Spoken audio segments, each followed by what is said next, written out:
Real talk tayo. Karamihan ng mga Pinoy babagsak ang finances sa 2026 unless ma-master nyo ito. Tingnan mo ang paligid.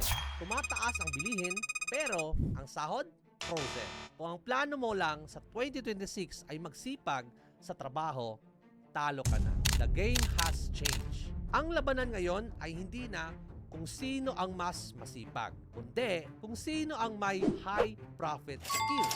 Sa video na to, I will reveal the exact skills na magpapayaman sa'yo ngayong taon.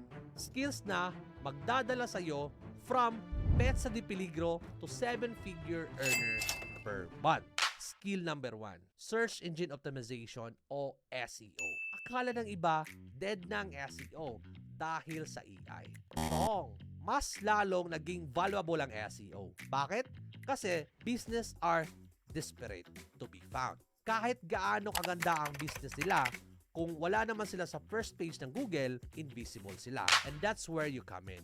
Imagine getting paid 1,000 to 3,000 per month just to help a business rank higher. Ito ang foundation ng digital wealth. So, dito sa School of Profits, we master this game. Hindi lang tayo basta-basta nag-rank, nagdo-dominate tayo. Kung gusto mo maging asset ng mga foreign clients, you need to master traffic. Pero teka, may problema sa pagiging freelancer lang.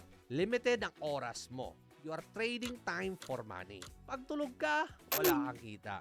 Kaya, ang skills number 2 na kailangan mo sa 2026 agency building. Stop being a worker. Start being a CEO.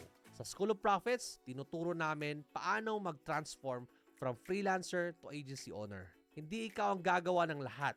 You build a team, you build a system, imbes na isa lang ang client mo, kaya mong mag-handle ng 10, 20, kahit 50 clients pa. Doon pumapasok ang tunay na yaman. Doon magiging passive ang income. Scale number 3, scaling and operations. Maraming kumikita ng malaki, pero slave naman ang sarili nilang negosyo. Burnout ang ending. To win in 2026, you need to master the art of scaling. Ito yung kaya mong palakihin ang revenue mo nang hindi sumasabog ang ulo mo sa stress. Paano? Through automation and delegation as well. Sa aming Scale Your Agency program, binibigyan namin ng blueprint paano kumuha ng clients on autopilot, paano mag-hire ng tamang tao, paano mag-set up ng operation na tumatakbo kahit nagbabakasyon ka sa Boracay. System give you freedom.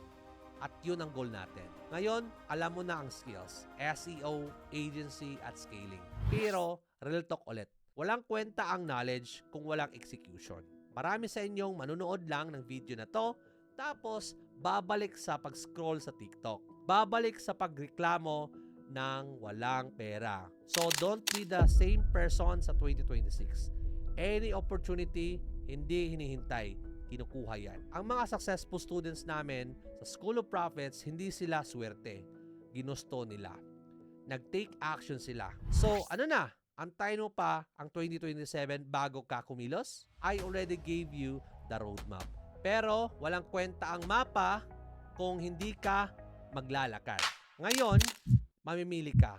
Anong path ang tatahakin mo? Kung business owner ka at ayaw mo ng hassle, we will do it for you. Join us, set us your goals. Kami ang bahala sa ranking at traffic mo. Kung nagsisimula ka pa lang at gusto mong matutunan ang high profit skills na ito, visit schoolofprofits.ph. Ituturo namin sa iyo ang A to Z ng pagiging successful freelancer. At kung freelancer ka na gusto mong mag-scale into an agency, huwag kang magsitel. Go to schoolofprofits.ph. Scale your agency and let's build your empire. Nasa description ang link. Walang mawawala sa iyo kung susubukan mo ito. Pero, talo ka kung tutunganga ka lang. Let's crush 2026 at sama-sama tayong umasenso.